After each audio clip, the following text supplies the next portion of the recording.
it's funny, in the franchise world, you see a lot, like there's these two sides of it, where you've got a lot of people who get in the business and, essentially they buy themselves a job, right? They get started, they're in it every day. They have trouble really removing themselves. And that was I would say that's the bulk of franchisees, right? When you survey it out and you see all these stats, a lot of people really just have trouble growing it. And then you've got on this total other spectrum, there's like Greg Flynn and the Flynn Group, who've got, it's like 4,000 locations, right? And they've just built this massive business through franchising. And even in, my world, in Midas, we're now the fourth largest franchisee, something that range. We have 35 locations in our brand, but 2/3 of the franchisees, even in Midas, are single unit operators, right? And so it's kind of like you can look at the industry and be like, all right, we all operate the same business model, right? We all operate a Midas, for example, in my world. But then, so we all have the same brand, we all have the same systems, we all have the same training, like we have all the same tools we're given. But then there's some cases where, 2/3 stay really small, and then there's this group of people who are able to make something really big. And so that's kind of what I want to talk about today, is kind of how you can go from, kind of starting small, starting where everyone is, and then, primarily through growth, through acquisition, start to acquire other franchisees, and then also to open up new territories too, and continue to develop. And I think those are the two sides we have. And awesome. Good. Hey, Sarah, how you doing? Another Connecticut, man. We got two people from Connecticut. It's great to see. And then, this is interactive, so ask questions, put them in the chat there. Happy to answer kind of as I go through this, and yeah, we'll get rolling. So, one of the big things that I think makes franchising have this ability to do these roll-ups. And when I'm talking about roll-ups, we're talking about acquiring other, locations. When I look at my, history of it, we've grown from 2 locations that we bought in 2016 to, the 35 that I own today. And, franchising is kind of like this two-sided sword, right? Because on one case, we can get into it. We all have to sign these contracts, right? Like the whole point of being a franchisee is you're contractually bound to operate it. And in some ways, it's really good because that contract is what gets you access to the big brand name, to all these systems, to the communities. But on the other hand, the contract is also what keeps you in the business. Like we can't just close it up and walk away, right? We're contractually obligated to continue the operations, or sell that contract to somebody else to continue to operate it. And so, once you become a franchisee, the easiest way for you to get out of the business, right, is to sell your contract, to sell your franchise to somebody else who's already a franchisee, who's already signed that contract, who already gets the business, right? They're already approved by the brand. They're already operating. And so so the buyer, right? So in this case, if everyone here is trying to execute this model, say, hey, how do we grow through acquisition? How do we buy other franchises? You're in the other end of that spectrum, right? Where you're also a franchisee. You've signed this contract, but now you are acquiring it from other people, right? You're essentially, in some cases, like buying their problem, right? That then it's on you to then fix it up. And so, anyway, I think that's interesting. Andre, Florida, nice to see you. Actually went to, I don't know where in Florida you are, but I went to school at University of Miami. Love it down there. Actually heading back in a couple next month to go visit the South again. Anyway, yeah. So that's the thing, right? So you get in this thing if you can become that good operator, where you can be the one to have the good systems. And then you can start to build these relationships with other franchisees in the market when they want to get out or they want to sell for whatever reason. And you can become that de facto person that they go to. And then you're able to then do these acquisitions, right? And you're able to bring them in, and you already have the systems. You've got the playbook. And then that's how you really can get these synergies going. And let me go through here. I got some things I want to show you guys.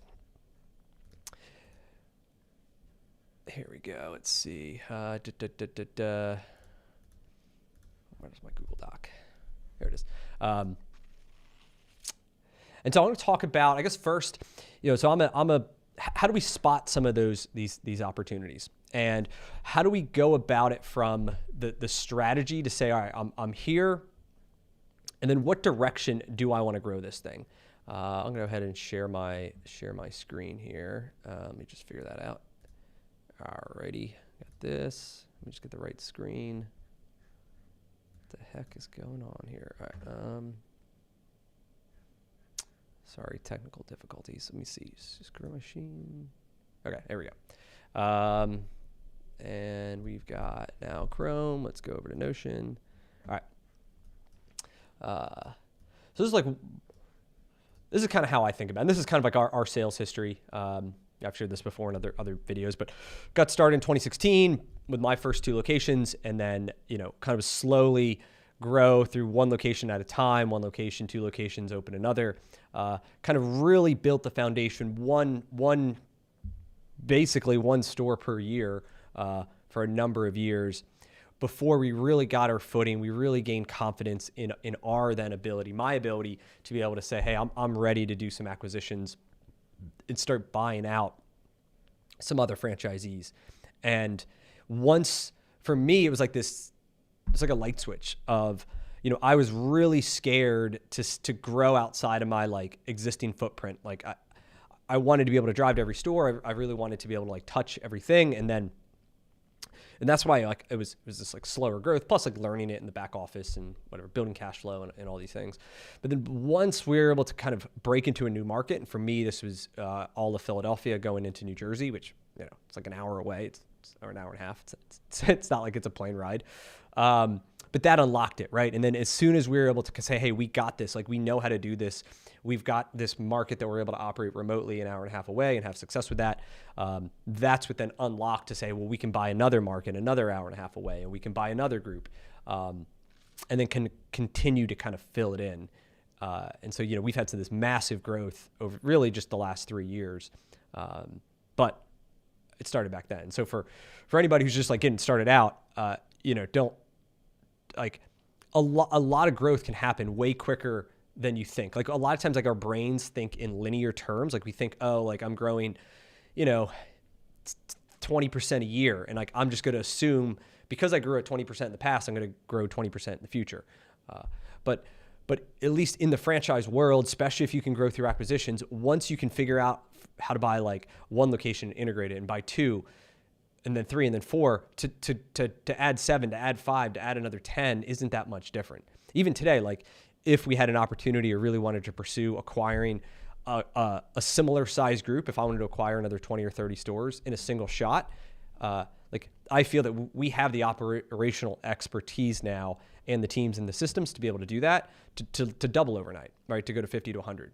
And so even if you're here, like you keep plowing through this, and you know, light switch moment, you'll be able to jump up here and get it. And so then I think through like, all right, well, you're like, all right, I own this franchise, I'm in this business, and I want to grow. And so like, what direction do I want to grow my business in? And Carlos, Chile, nice to see you, international here. I think this is like the big thing, right? Is from a strategy standpoint, it's like you could go in any direction. And what direction makes sense, right? What direction do you want to grow the business that makes the most amount of sense? And to start, adjacent is the best decision. So if like, for example, let's say I owned this franchise here and I had 4 opportunities I was looking at. And this one's 20 minutes away, this one's 35, this one's 45, and this one's like an hour and a half or an hour, whatever. My goal is proximity, right? Proximity is what matters the most. So I would be looking to, acquire this one first, this one second, this one third, and then this would be my 4th and like, final like idea. And if you're in a mobile business, so I know like Sarah, you're in a territory based, right? She's in a plumbing business. They don't have specific locations, but you have territories, and so it'd be similar, but like you'd be looking to acquire adjacent territories or ones that seem to have synergies, because all these businesses require hands-on work, right? To really get them going, especially, in the franchise world, like many of the stores that I've acquired over the years were low performing stores or underperforming. And, we bought stores that were losing money on the day we bought them, and we got really good deals. But a lot of them, the weight becomes on us to be operationally strong. And the only way we can actually turn them around is like we're physically in the stores. Like we get there and we're there setting the expectations, setting the pace. You can't expect to do turnarounds if you're hands off.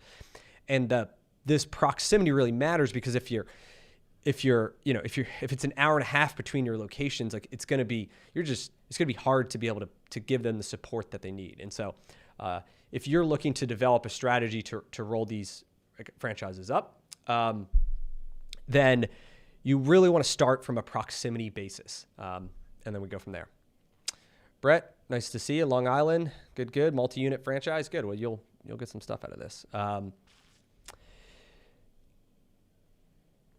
Is retiring, wait, hold on. I'm going to try something here. Let's see if this works. Can I do this? Hold on. Does that work? There we go. Sorry, I'm new at this. Hey, Apollo. Andres asks, is retiring mom and pop auto shops possibly acquisition from a candidate to grow, or am I looking to acquire existing franchises only? Yeah, great question. And so, we've done it both. I have this, I actually have this written out. So this is like the summary of my personal priority in my business, where the number one thing that I want to buy is an existing franchise that's next door to me. Like, I will overpay for one that is right next to me because of all the synergies that I'm going to get and the influence that I already have and the margins. My second priority is if I can buy just any existing one in the market, right? So back to that map I was looking at, the one that's right next to me, that would be the main one I'd pursue. Otherwise, anyone in the market I'd pursue. Then, like, order of priorities would be open a new unit in my current market. So I'm in Philadelphia, for example. I'm going to look to open a new location. Now, what does that one look like? It could be a retiring mom and pop owner that's looking to get out. In our case, it could be a competitor that is not renewing a lease, or the landlord is not renewing a lease. So, for example, we took over a Pep Boys that is a competitor of ours, who they were not renewing the lease, and we just went in there and took it over. Same for a Monroe Muffler. Now we're in talks with some other landlords who, it's the reverse. The landlord doesn't want to renew the lease with the tenant, and then so now they're coming to us and we're in negotiation to sign that lease. We've talked to many independent shop owners about selling the shops and like us taking it over. It just, we could never come to an agreement on price and terms, but we would. I mean, it just has to meet our criteria. And, this is going to actually, where it's a little bit more unique in my situation, because like we operate a very specific property in that it's retail automotive. Like if you were in, Paulo's in a sub business, sandwiches. And so like for him, it's like, a strip center, that's a good location, right? Like he's going to be probably looking at more of, who are the competitors in the space? What is the parking like, in when, around lunchtime and dinner time. And for him, it might make sense to go find a failed pizza shop off Biz Buy Sell that's in a really good spot, like an A+ location for him. And then maybe even, quote, buy the business for almost nothing, but buying the business gets access to that real estate, which is like prime real estate that he couldn't get otherwise. And so I think that's all kind of like, as you work to develop this strategy, you kind of have this order of priority. And then so after that new unit, so if we can't get a new unit, whether it's a mom and pop or whatever, then we'd be looking to the next order for me is, can I buy an existing multi-unit package in a new market? And so for me, this was like, I did this in New Jersey. I did this in this Allentown, which is about an hour and a half away. I would look to do that. We have looked at buying existing multi-units in plane ride away. So we've looked at, the Midwest. We've looked at Florida. We've looked at other markets. At the end, we've decided, at least at this point, we are not interested in getting on planes because of the additional complication that it adds, and just our belief that we can build in the markets that we're already in without having to add that to our lives. But that would be my next preference. And then it would be, can I buy the real estate that we currently own? So, all of our buildings are triple net leases, which means, we're responsible for paying all the expenses. And if we can buy them, great. Unfortunately, most of the landlords don't want to sell. They have no reason unless they want to redeploy the capital. And then other than that, I'm a big fan of just keeping it simple and putting in the index funds. But great questions. You got any other questions, guys? Just throw them in the chat there. The next way I'm going to look to grow as we think through all right, I'm in this market. I want to add more locations. I want to build it up. This one is specific to it kind of depends on the concept. This wouldn't work in all the brands, but it's running what would be known as a hub and spoke strategy. So in the auto repair business, for example, we could have a massive store right here. So say I have a 10 bay store. It's huge. We have tons of inventory. I can have all the best mechanics and tools and everything there. And then I could look to acquire smaller stores. Maybe these are only 3 bay shops or 4 bays, less than half the size, but are in very good areas that the big stores are not available. A lot of our business is access to real estate. Like people don't go very far to get their cars fixed. Even for making sandwiches, people aren't going to drive out of their way to get a sandwich. It's people pay for convenience, right? And so, for me, it's can I open up smaller stores here and, max out whatever we can do in revenue, but then any overflow we can shoot over to the hub store, right? Do any existing Midas owners come to you? Let's see if I can just John asked, do any owners come to you to check first before selling with a broker? So of all the stores I've ever acquired, only one store was listed with a broker. One out of 35. And they went to a broker. That was the third store that I bought in 2017. And so he came to me first. He actually did come to me. I gave him a price. He didn't like the price. He went to a broker, listed it with a broker, but then he had this time to move. His whole family, they were moving to another state. He had a hard deadline. Literally he had to sell the business. And he just got really nervous at the end that he would move and the deal would fall through at the end. And then what would happen if he's down there and the whole thing, and he was willing to accept a lower price from me. I bought that for 1 time. The store was making about 120 grand. I think I bought it for about 120 grand. And at the end he was happy with it all. I mean, we're still friends today, so it's all good. But yeah, a lot of times they don't go the brokers. Because if you think about it, the brokers are going to take 10% or more. If they're really big deals, I mean, there are some, if they get into the really, really big side, they can go outside. But most franchises, most of the deals get done internally, franchisee to franchisee. They never hit the market. They never hit the brokers. And this is what makes it hard for other people to break into these things. It's because, I mean, even in the Midas business, here, for example, these are the red dots are my stores. The blue stars are areas that I want stores in. Most of these, there are not existing franchises currently. But if someone pops up, there's a guy over here, there's a store up here, there's a store up here. If any of those people want to sell, I am going to buy it, and I'm probably willing to overpay for it because I know I'm going to have so many. I just have so many more synergies, and so. So if you're looking to break in, John, a couple, if I was starting from zero today, and I said, hey, I want to get into, and I want to run the same play as I'm doing, you're not going to be able to work with any brokers, most likely. It's going to be a manual process. I would first go out and find a brand that has a lot of units. Actually, I got something interesting. I'll show you guys this. Here we go. Let me see if I can do this right. Switch over to Google Chrome. All right, perfect. All right.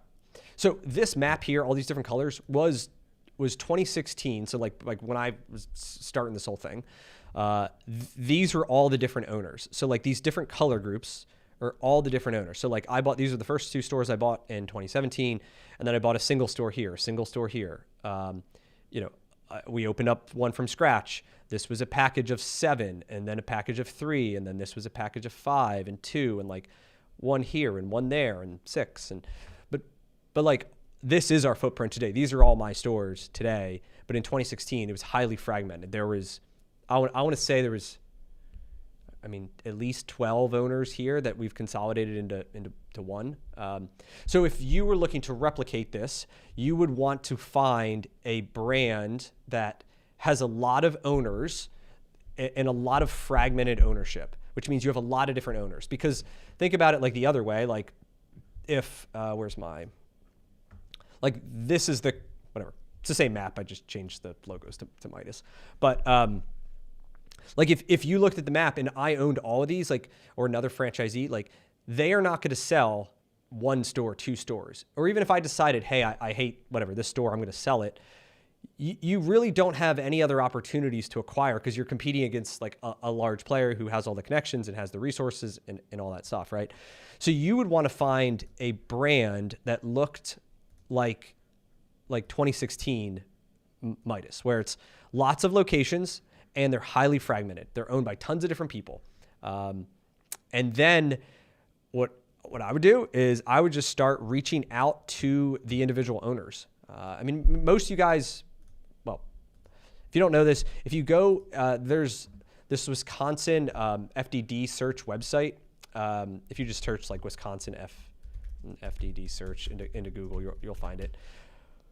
It's just this one, where you can put in a brand. So like, I'm just going to put in Papa John's just for the sake of, and then you click this, you can click download. You can then view it. And in this, if you wanted to find out who like owned the stores, let me just, I'd just like to like search a city that I know there's a store in. Let's see, maybe Philadelphia. There we go. It jumps to the end where all the like store listings are. So if you're back here, and like let's go to Philadelphia, or whatever, PA. So you can see like I looked at Papa John's before, whatever. So this is like one I'm familiar with, but this Bajaco Philly, right, owns all these stores in Maryland. They own Harrisburg, Lancaster, Mechanicsburg, Reading, like. This company, right? He is the largest franchisee in the Papa John's business, right? He owns pretty much almost all the stores in many states. Like even if I could buy 1 or 2 stores in Papa John's, it would be very hard for me to probably acquire more because he owns them all, right? Which means all my stores would have to be startups, which is fine. You can go that way. It's just gonna be a slower, road than if you, are trying to grow through acquisition. Let's see. I can't do it. How do I? Oh, sorry. Trying to figure out how to. There we go. Carlos asked, from pricing, what's the rationale if the price of a business can be 3, 4, 5.5 times? You have a factor base when you negotiate the prices. So yeah, let me show you my approach on that. I'm working on putting together this like whole program. I have a bunch of stuff right here.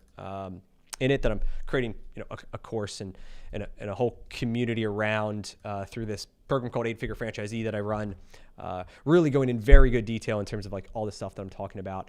But this was something I just worked on the other day, which was kind of this valuation side of it. All right.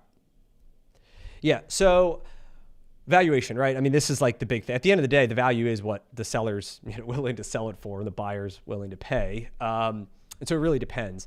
I'm going to go ahead. I'm going to figure out what the owner SDE is, or the seller discretionary earnings, basically taking their net profit, doing all the add backs. They're going to have to justify. Obviously, some of them are easy, right? Interest, owner salary, benefit.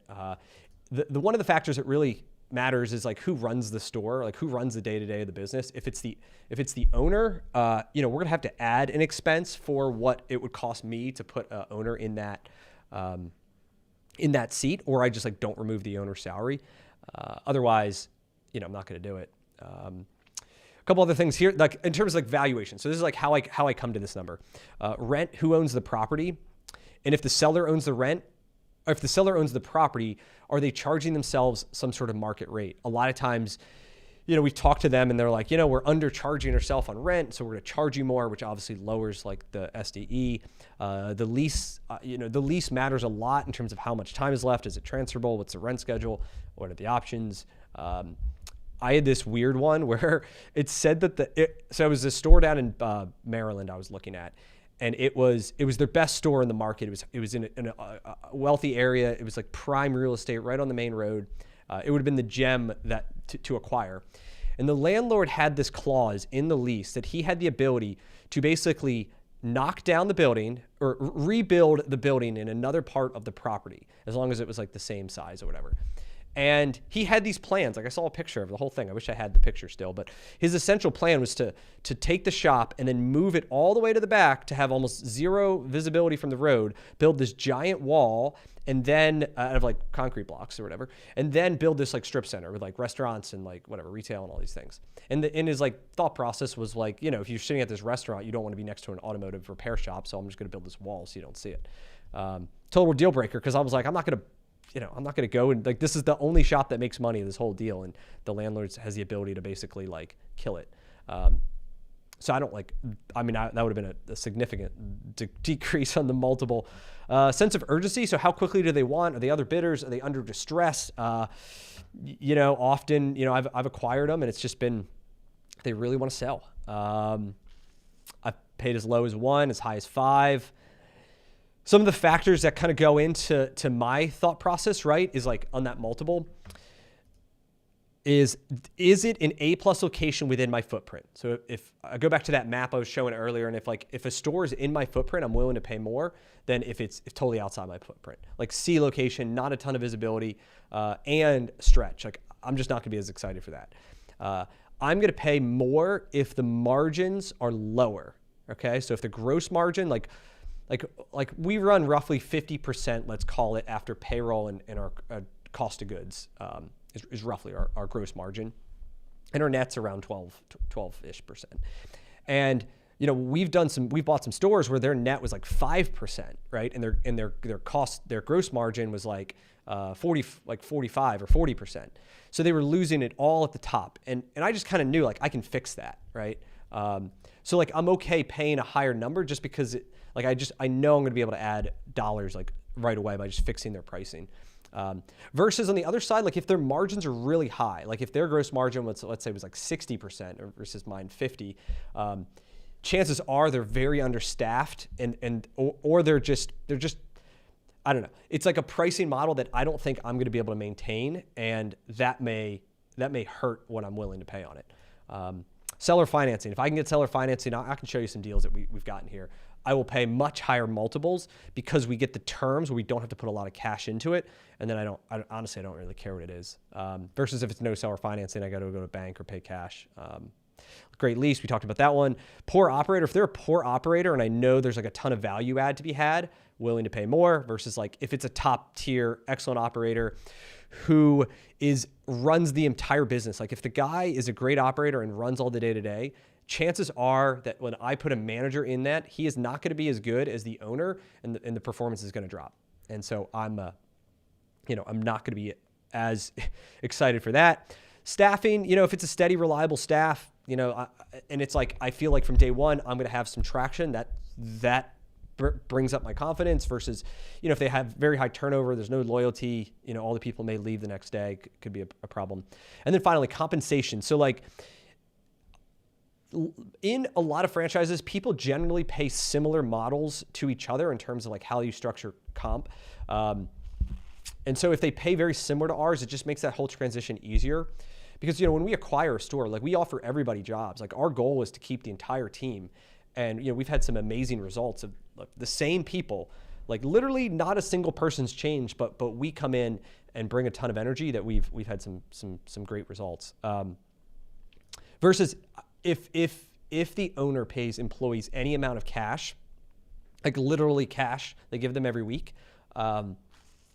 it is guaranteed that none of those people are going to stick with us. There's some that, they'll pay them like $800 or whatever W-2, and then they give them another $200 of cash every week. And they just like, that's just like what they do. And, we come in there, we don't do any of that. It's all in the books. And, it just doesn't work. So that's a big part of it. And so those are all the things that I kind of look at. Another big lesson for me is not getting stuck on that multiple where like, and I can go through some deals here, but and like this store specifically, I was looking at this opportunity. The stores were making $100,000 for these two locations. I was stuck on wanting to pay 3.5 times. I was like, that's what they're worth. That's what I'm going to pay. I'll pay $350. And the owner was like, nope, 500. I'm patient. I'll just wait. I'll find somebody else. And so like, I basically put the deal on ice for like 6 months, and then came back and said, all right, I can do 500. However, this is how I want to structure it. And it goes back to the owner financing. I said, I'll give you $50K down, which is 10%. And I'll pay you $4,000 a month for the next 12 years. So that was the offer. $50,000 down, $4,000 a month for the next 12 years. And you can have your $500K. And then we back into an interest rate. And so this is how, like, this is a whole nother rabbit hole, but this is how I negotiate all these seller finance deals, is we negotiate down payment, monthly payment, number of months. Is how I do it. And then we back into the interest rates. And so I have some really weird like numbers just because of how it, just the math of it. But anyway, so should we agree to it? And she was like, all right, that's good. We're in. So we acquired these two stores. We paid, 5X for them. In the last 12 months, these two stores have made $190,000. And so, yeah, been an excellent return on our money there. Similarly, here's another one, $500K, single store, 15% down. It was making about $100K and 10% interest rate. So he's got us a little bit on that one, but 120 months. We got a 10-year note, seller note, fully amortized for this one. And this store is currently, single store is currently making about $150K. I expect it to get to 200 or more pretty soon. And we'll pay down that note way sooner. It's one of our highest interest rates, to be honest. But part of my philosophy and strategy has always been to continue to reinvest cash flow, like back into the business and back into the business. And so for me, it's like if I could get into the thing, we get it rolling, we buy all the equipment, we do all the upgrades, like we make the store ours. Then once we're making money, I just take all that money and then I just give it back to them to pay it down. And that's like, as we go back to like the beginning, and as I think through our, all this kind of like strategy and how we've grown, a lot of it has just been this recycling the money back into the business and back into the business. And anyway, it's been our side of it. So. Cool, Brett. Yeah, we can chat sometime. If you're looking, you're up in New York. If there's any here I can answer, put them in the chat. The other side of it, so like I've been talking a lot about obviously the existing locations. At a certain point, though, it becomes for us that there are no more ones for us to acquire, right? Existing franchises to acquire, and then that's where I'm really looking at. What I call, color in the lines. Like I got a 5-year-old, and it's like, color around, and then as dark as you can with your crayon, like coloring in. And so, for me, this is what it looks like to say, hey, this is our footprint. Now we're working with tons of different brokers, right? So like we're working with real estate brokers, we're working with business brokers. I'm on Facebook Marketplace, looking for opportunities, and to say, can we go and fill these in? And, we already got, this is a little out of date because actually I just acquired a store up there, and, we've got a few more that we're currently working on that are additional gaps to fill in my stars here. But then all of the, so some of the synergies that you get are a lot of it's with the talent, right? So it's the people in our stores. And as we grow, so I have like a new location, let's say over here, like the day before we're able to get that, we're able to have staff on site ready to go, right? So like we can hire somebody, we can have a manager, we can have assistant manager, we can have techs, we can kind of have all these people ready to go. So the day we acquire the store, maybe it's a new store, right? And it's a new lease and we're starting with nobody, but I've already have a bunch of people in my store ready to go to be trained up. As we look to, we have district managers. So like our structure is, we have a leadership team at the top, and then we've got district managers. We run about, currently we have 4, so each oversees roughly 7 stores each that they are kind of directly responsible for. We do it in clusters, so we've got like someone has up here, someone has these, someone has these, someone has these, and they're directly responsible for the activities that happen with their stores. But then as we grow, we fill it in, right? Like if we can acquire a couple more stores up here, now we redistribute that map. That one person now has maybe 6 instead of 7, and then we can add another person who has another 6, another 7, and then now we have like we can focus a little bit more on each store and make them a little bit more profitable. And Brett, Resi Brands, yeah. So I'm a franchisee with That One Painter, and I'm also on their board. Is my relationship with them, and I have a partner that runs that business, and yeah. Let's see, Andre, I'll be your DM in Florida if I find any multi-units. Yeah, I would love to. Florida's a tough market. There's some good guys down there, and but anyway, so that's a kind of the approach that we think through it is filling in the gaps and then going from there. One of the things I talked about was like, if we were going to go into a new market, how does it make sense? Now, for example, this was a package that we looked at in Pittsburgh where it was a multi-unit package. It was a number of stores, and I'm not going to go into a market with one store, like mainly because I need like the district manager. I need that guy who lives in the market, who can be in the stores every day. Like we're a hands-on business. And so if we had an opportunity to buy a bunch at once, then, the store should be able to generate enough, cash flow to at least pay the guy. We cover our costs, and then, we look to build from there. And so this was like a deal we looked at. It was interesting. If we ended up doing this, we would have, maybe we said, hey, we like, we don't really want this one because it's like too far. We don't want this one. And maybe this one's like, whatever, a crappy lease. And so maybe we end up buying like, whatever, 4 of these or 5 of these or whatever. But then that's that like foot in the door. And then I would essentially go back to the top of that chart I went over of priorities to say, if we can get our foot in the door with a new market, then I would find out who are all the other franchisees. I'd try to start acquiring based off of proximity to the existing locations, by my neighbors, then by markets, and then look to fill in the gaps with new locations or new territories. And if you get in a retail business, try to buy the real estate whenever possible. At least that's a good strategy. Mainly, there's a couple of reasons. One is control. And so like, if you own it, obviously you have a lot of control. There's some interesting tax benefits. So like for some of you may be familiar with this thing called like if there's this thing called a real estate professional. Basically, if you're a full-time real estate person, you're able to buy real estate. You're able to do what's known as a cost seg, which essentially allows you to like what's called bonus depreciation. So you're basically able to accelerate a bunch of the cost of the building against your active income, right? And so let's say you bought $1 million building and you said 800,000 of that was to the building and 200,000 to the land. You'd be able to then, in theory, depreciate $800,000 off your active income.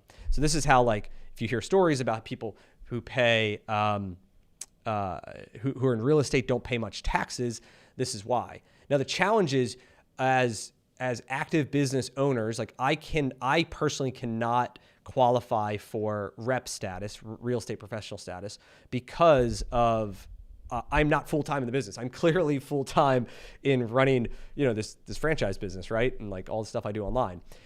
So that doesn't qualify for me. However, if you're able to buy a building that you occupy, and you got good accountants and stuff, they can mark that property as what's known as a self-rental, which basically means like it's now integrated as part of your business. Like it's not a standalone piece of real estate as an investment, but it's like integrated into your business, and it is active. then you are able to then get all those depreciation benefits and take it off your active income. Well, and as a disclosure, not a CPA, obviously you have to talk to somebody. But we have successfully done this. And so at the end of the day, let's say, we can make $1 million, and then I could go out and buy a building worth $1 million. I potentially could do this the right way, where I'd have an $800,000 deduction that first year. And so now, instead of paying, taxes on $1 million of income, I'm only paying on potentially $200,000 of income. And now, obviously, the next year you have nothing to depreciate against that building. You're going to pay potentially more taxes. But the whole game is you just kick the can down the road. But anyway, so something we look at. For me, though, it's not a deal breaker. Like, if I can't buy the real estate and it still makes sense because it's in my footprint and all these other things, I'm still going to do it. But there's other guys that I'm friends with who this is the only way that they grow. They will not grow. They will not buy another business unless they can own the real estate. And so they've grown slower than me. But at the end of the day, they're going to own this massive portfolio of real estate, and it could be good for them in the end of the day. Some of the things that I've touched on this a little bit, but just to hammer it home. So let's say this was our footprint, and let's say we had an opportunity to buy a single store in Harrisburg. And I had mentioned, I'm willing, I'm not interested as much in that for a couple of reasons. And I'd pay double for a neighboring location than half price for that store on an island. And a lot of it just comes down because the further away it is, the more risk that it carries. So, for example, for me to buy a single store in Harrisburg, our team is not going to visit it as often because it's so far, right? Versus some of these other stores, when you've got a tight radius, your people are able to, we could hit. I am on the day before Thanksgiving, so tomorrow, I'm going to go, or not tomorrow, next week.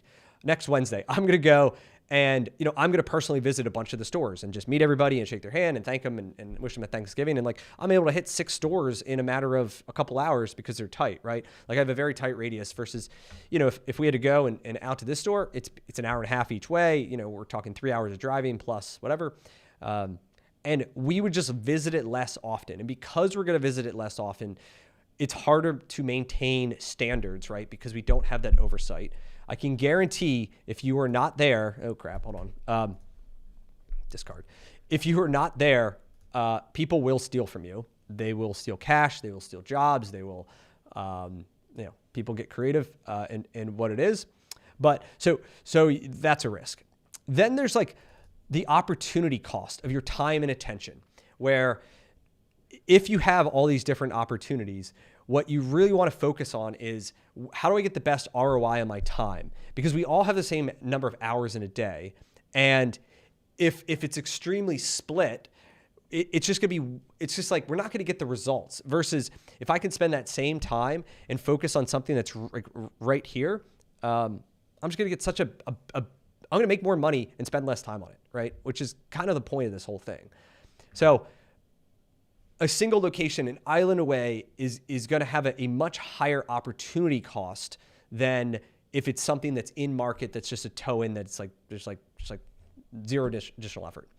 And then finally, there's no synergies. I talked about, how we promote employees from within. I talked about, we had vendors we're able to negotiate, even a roofer, right? Or maintenance people or anybody that's in our markets that services us.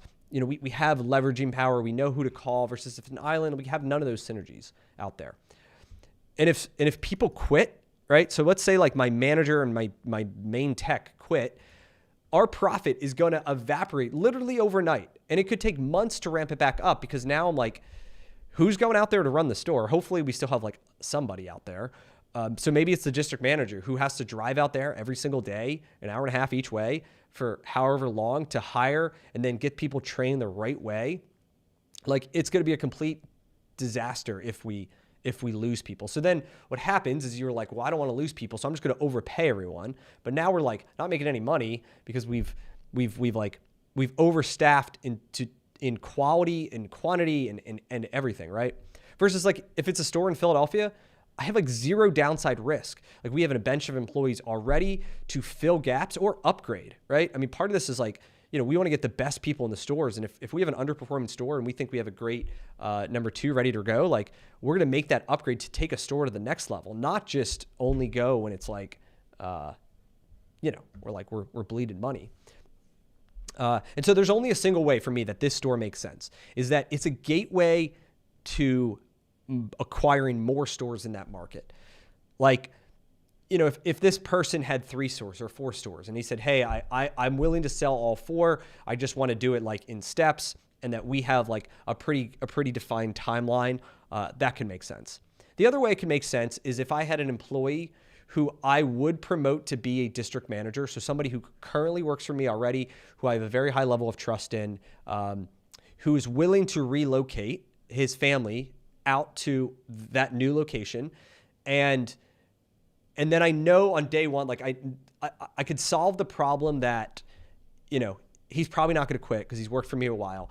I solved the problem of like the trust factor. And I don't think people are going to steal from me because he would be like the person, over it every single day, ensuring we're following our rules.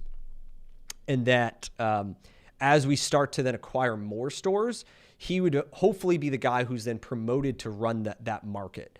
And then at that point, he would be basically training his replacement in, his assistant, who he would promote. Maybe we acquire a store in Hershey. He goes over, he runs Hershey or whatever. He does it to get it up. And then, we just kind of continue this path.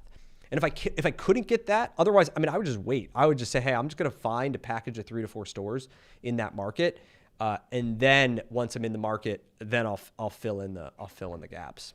So anyway, that's kind of the strategy, which I a little bit earlier here, but as you think through it. And anyway, happy to answer 2 questions you guys have. Put them in the chat as we go here. And the other thing, I got like 10 minutes left here, so I'll get into this a little bit. Let me see here.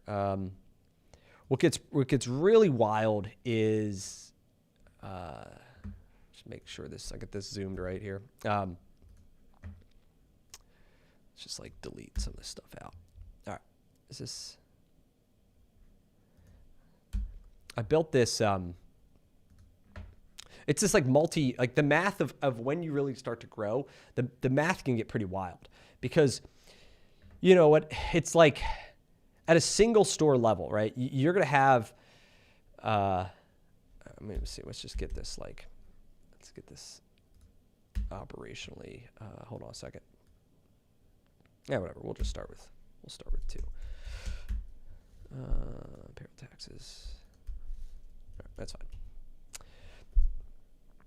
It's because, all right, so let's say we had this like simple spreadsheet and we were looking at like how much money you make kind of as you grow and as you start to acquire these things. And a lot of like what I like to look at is the bigger you grow, the easier it becomes to start like diluting some of these fixed costs. Because like you're gonna have fixed costs to run the business, right? You're gonna have accounting. You're gonna have like your entire back office. You're gonna have, even like whatever salary you're taking to offset other leadership people. And what happens is as you start to grow both revenue and locations, like your fixed costs don't necessarily rise, like your multi-unit support side of it. And then as you start to add incremental stores, a lot of that profit falls to the bottom line. And so let me run through just like I can just run through this like quick example here. So first of all, I really like building these sheets here. I keep them as simple as I can. And so for example, in this sheet, I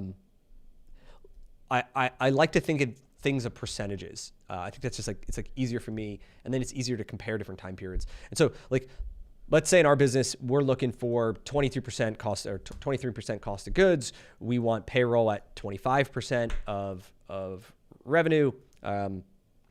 And so that's our target. However, we'll have minimums, right? Because it's like to open up the doors, at least in a retail business, like we need a certain number of staff there. no matter what the volume is. Now, if you run like more of a mobile business or a business that doesn't require like, customer facing people at all times, you would have some more flexibility in this.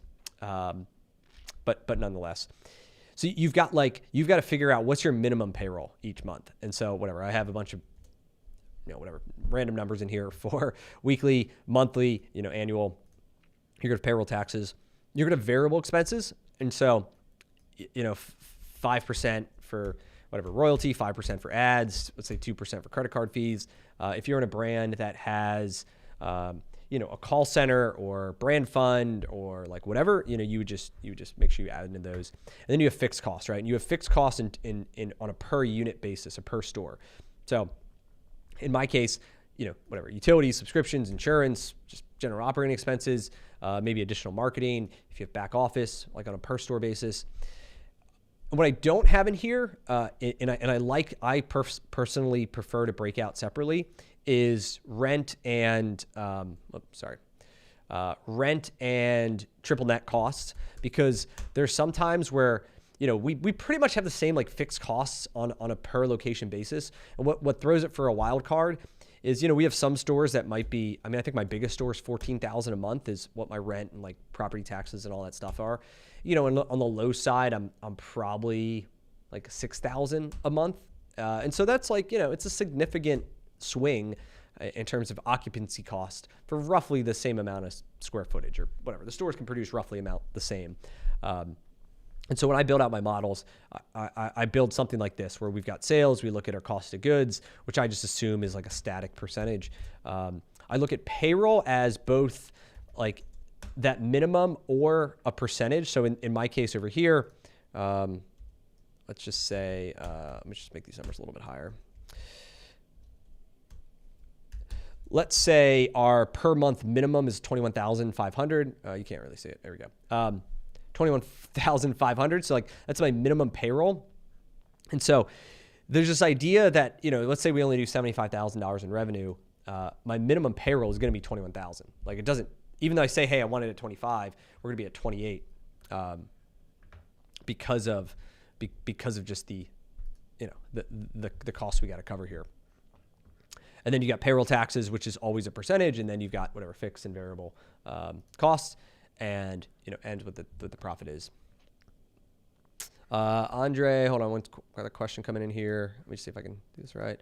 Andre asked, does the franchise or look for competitors, market research, or is that something each franchise does to market to market? I assume you're talking about like if we're opening up new locations, or like the viability of the location itself. So it depends on the brand is the first thing I'm going to tell you. We've, in the at least in Midas, and this would be a question you'd want to talk to the franchise development people, which is exactly this. How do you determine the viability of a location? And in Midas, for example, they have some extremely expensive, fancy software that they're able to run internally to show us the location. They can show us like how that location's like has similar demographics to other locations and their performance. It shows us co-locators. So they, there's some brands out there like let's say you got into like a woman's focused fitness concept. They're going to want to be in a strip center that's like near a Lululemon and near like a Starbucks and near like, so they're not necessarily, they're more about what's the profile of our customer and where are they shopping. And I think a little less about the competitors. And in our world and in automotive specifically, I mean, you go down your, you could go down your city street and like all the auto guys are like in the same area. And that's partially because of zoning, right? Where they want they want it all zone clustered together due to the nature of the business. And so you may have no other option but to open up in a spot that has a ton of competition. And in some ways that's not necessarily a bad thing. I have a store in this, it's called East Norton, where I had this store was closed for like a number of years, and I walked in, it was vacant, and I was like really scared to open it, or I wasn't really interested because it was like that's a Pep Boys, right across the street. There's a Goodyear that's right here. There is a Jiffy Lube, and then there is a Firestone and a Mavis, all literally like right here within this stretch. There's all of them. So we have, and then there's a Meineke. There was like a Meineke right up the street over here. Oh yeah, and then there's a Monroe muffler like right there. And so you have literally every single competitor in a football throws like coverage. And at the end of the day, my steps were pretty simple, which were like, first I'm going to do is I'm just going to call all the other people. Like I'm going to call the competitors and see how they do. And so I called them all, and they were all terrible. Like I thought I was not impressed with any of them. Like, so yes, they were geographically close to us, but none of them I was like, oh man, these guys are going to like crush me. I have this joke, and it's maybe not the most appropriate one, but I compare it to being like the tallest midget, where it's like we're all like at this level here, and our goal isn't that we have to be this like giant, but we just have to be like better than everybody else. And so that's been my kind of a strategy. A lot of consumer-facing brands like or industries that most franchises are going to get into are pretty massive. Like in the Midas, I want to say they have, which is the biggest, franchise brand. There's like 1,000 locations. Have like 3% of the market share, 4%, something like that, of the like automotive repair business. So the largest franchise in the country has 3% of it. CertaPro, which is like a big painting company, the largest painting franchise, the largest painting company in America. I think they have 4% of the painting market.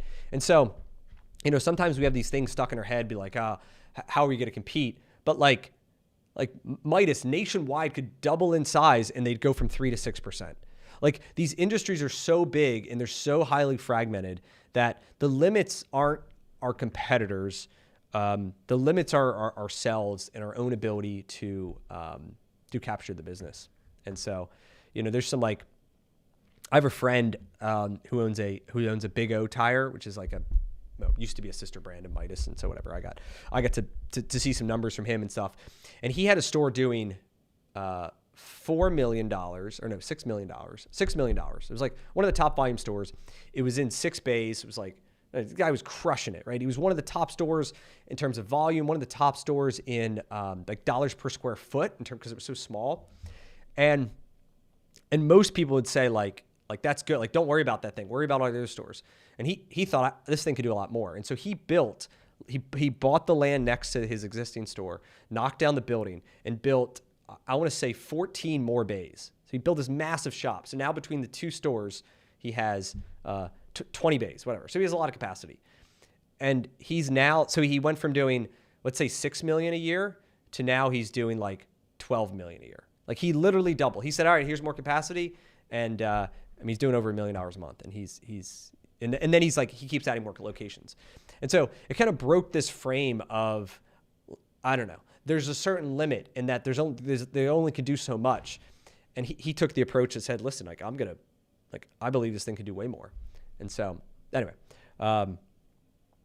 that's all part of the game. And what I really like about this business and franchising is there's really no limit to what you can do.